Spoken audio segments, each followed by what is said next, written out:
And then sasakay kami ng train from here going to Lüneburg. So ngayon guys, bibisitahin natin ang Salt Museum dito. Ito yung pinaka-pagawaan ng asin. Pasok na tayo sa parang salt mine dito na. Ang ganda lang, ang sarap mag-picture dito. Very Instagrammable.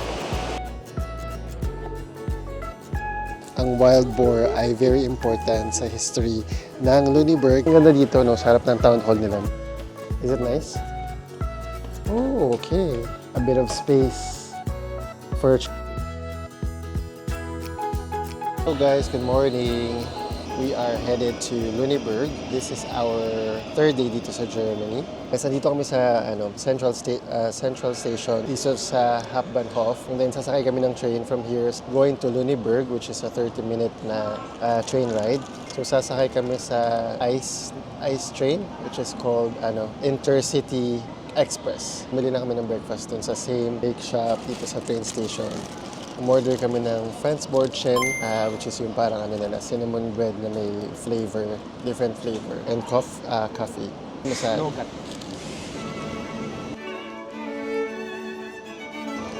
Matamis siya.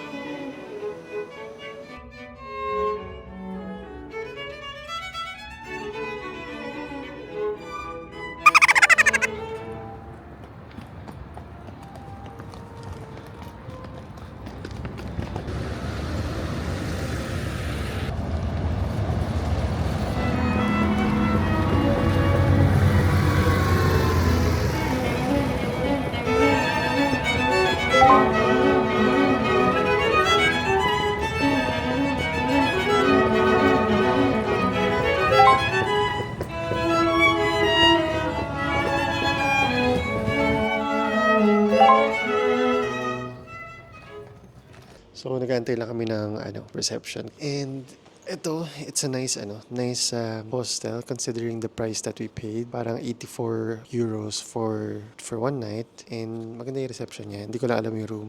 Pero alam ko dito sa hostel is may sauna. So we'll see. Mukha naman maganda siya, guys. What's your first impression of Lüneburg? Very pretty. Small Amsterdam. And peaceful. Hello guys, we're officially luggage free. Nandito tayo ngayon sa Lüneburg City, isa pong city sa Germany. Kilala rin siya bilang Salt City dahil yumaman ang Lüneburg dahil sa asin. So ngayon guys, bibisitahin natin ang Salt Museum.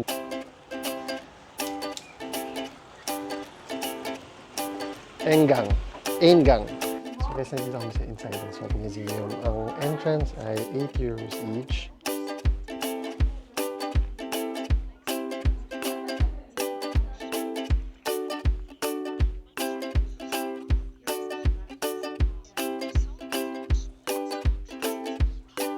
Lüneburg pala isa sa pinaka-importanteng producers of salt during the Middle Age and the early modern era. Sinusupply ng salt ng Lüneburg. Itong area na to. Major sila na supplier ng salt sa North and Central Europe. First largest producer ang China, which is 70 million tons per year. And then second ang America, which is 40 million tons per year. And then third ang Germany. Alam nyo ba, ang salary daw came from the word salarium, which is an allowance given to Roman soldiers to buy salt. Salary is salt money. Interesting, di ba? Diba? Guys, ito yung salt works dito sa Lüneburg. Kung makikita nyo, parang merong protection dito. Ito yung pinaka-pagawaan ng asin. Tapos meron siyang walls and then another outside walls para daw protektahan yung yaman ng Lüneburg. And then yung walls daw na ginawa para din maprotektahan in case na may fire, para hindi siya magsispread sa city. Pasok na tayo sa parang salt mine dito na model ng salt mine. So, tara! Wow! Nakakatakot, oh my God! So, ito raw ay nasa 35 meters below the ground.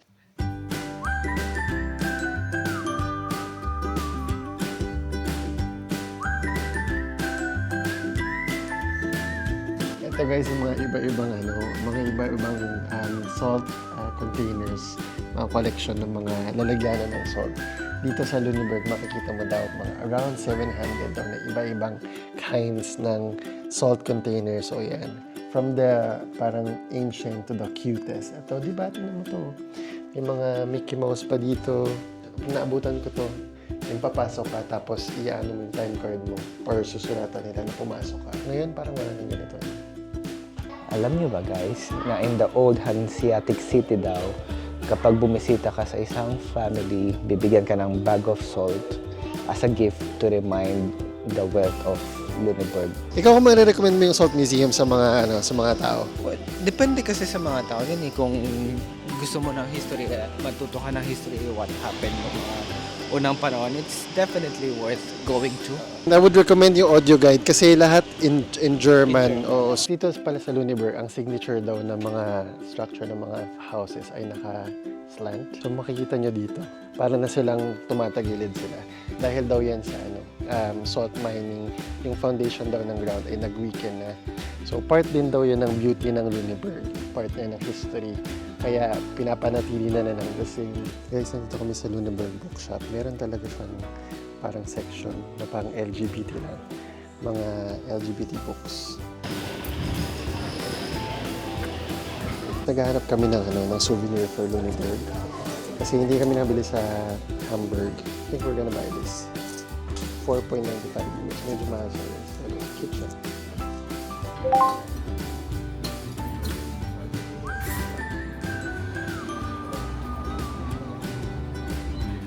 Sarap.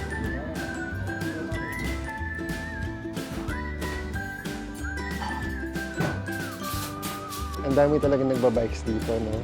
Ang ganda siya. Walkable tong city, guys. Talagang hindi mo kailangan mag-car, hindi mo rin kailangan mag-bus. Mga short walks lang.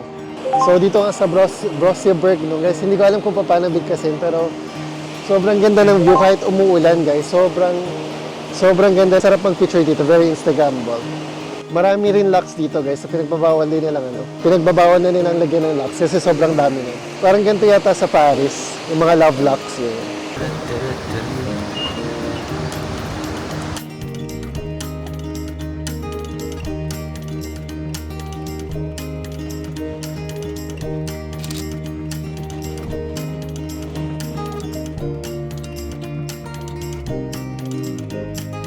Kapag nandito ka, parang very Europe feels, pero very calm na vibe. Tapos, ang moody, ang ganda ng mood.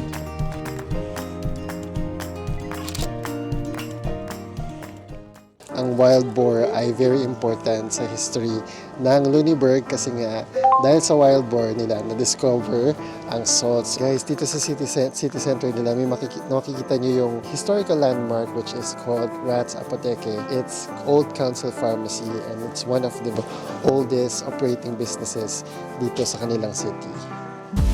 Guys, ito po yung pharmacy. Yung old school pharmacy. Yung mga gamot para nakalagay pa sa mga potion bottle. Sobrang cute, sobrang old-fashioned. Galing. Okay guys, nandito na tayo. Mag-check-in na tayo sa Dormero Hotel dito sa may Lüneburg. And this is our room. Makikita natin for the first time. Ayan. Is it nice? Oh, okay. A bit of space for a change. Wow. Meron na ba? Free daw yan, pwedeng, wow, oh, wow. Free daw yan, pwedeng kainin.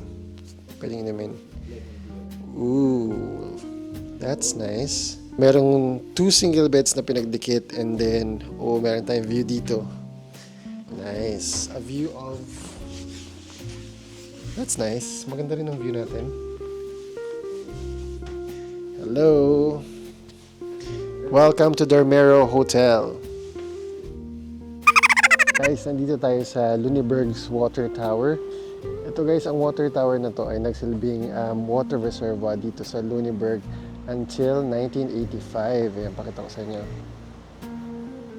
Ayan. Ang ticket fee ay 6 euro per person and pwede ka umakyat dun sa taas. The tallest non-church building dito sa Lüneburg. Hello mga ka-fighters. Guys, nandito tayo sa viewing tower ng Lüneburg. Sa viewing deck ng Lüneburg's Water Tower, but it's raining.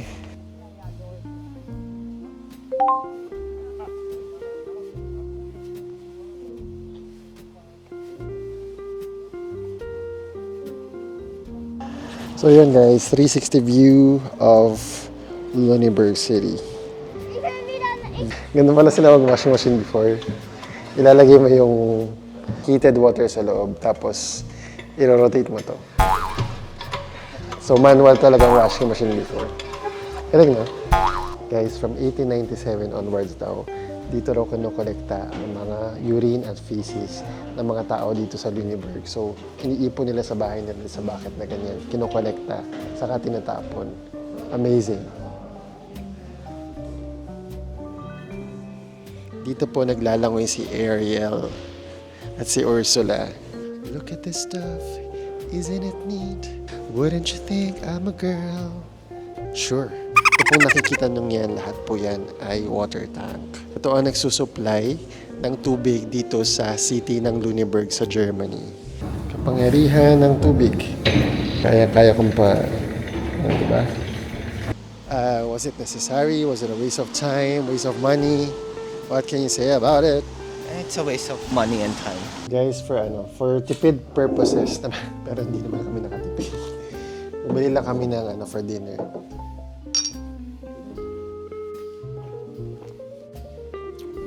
Lovely. Apple spritzer. That's nice. So ito, tuna bagel. Ano siya, mukha naman siyang malaman. Maraming tuna. This is parang 4 point something euros. And then yung sa kanya naman ay Parang fried fish. simple as that. 380.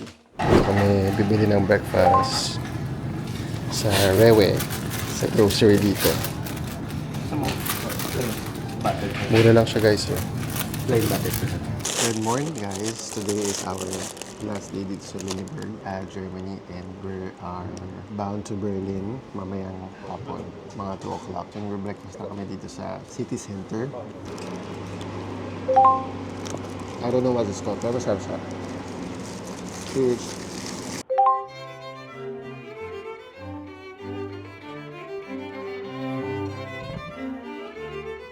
Nakita niyo sa likod ko na building, would you believe na dati siyang department store? Isa siyang historical department store noong unang panahon.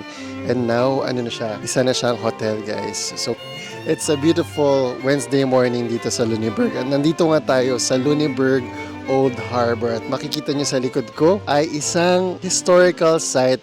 Isa siyang crane. It's an old crane dito sa Lunenburg.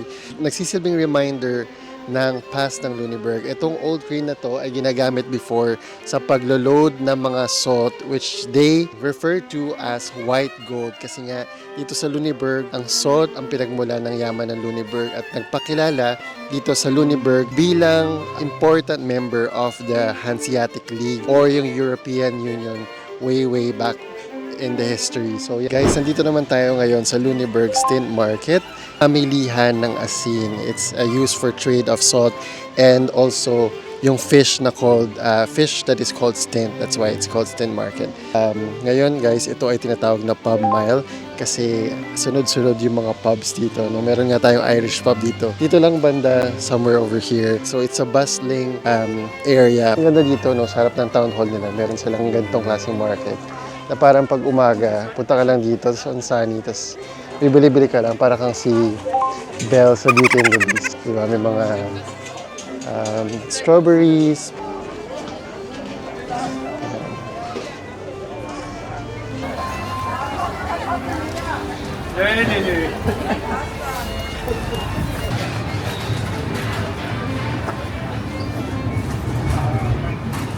So yan guys, punta kami ng Berlin and the train ride is about 3 hours from here, from Lunenburg to Berlin. So yes, welcome to Berlin. We're officially nandito na kami sa Berlin guys.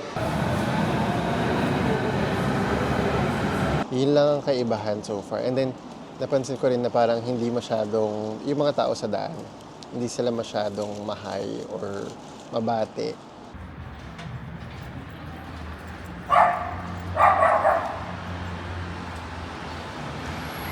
City na to ay kilala. Ano to? Mas okay yan. Ano tawag dito? Grabe guys. Ay, ano yun? Binigyan mo sa akin eh. May dadaan na naman.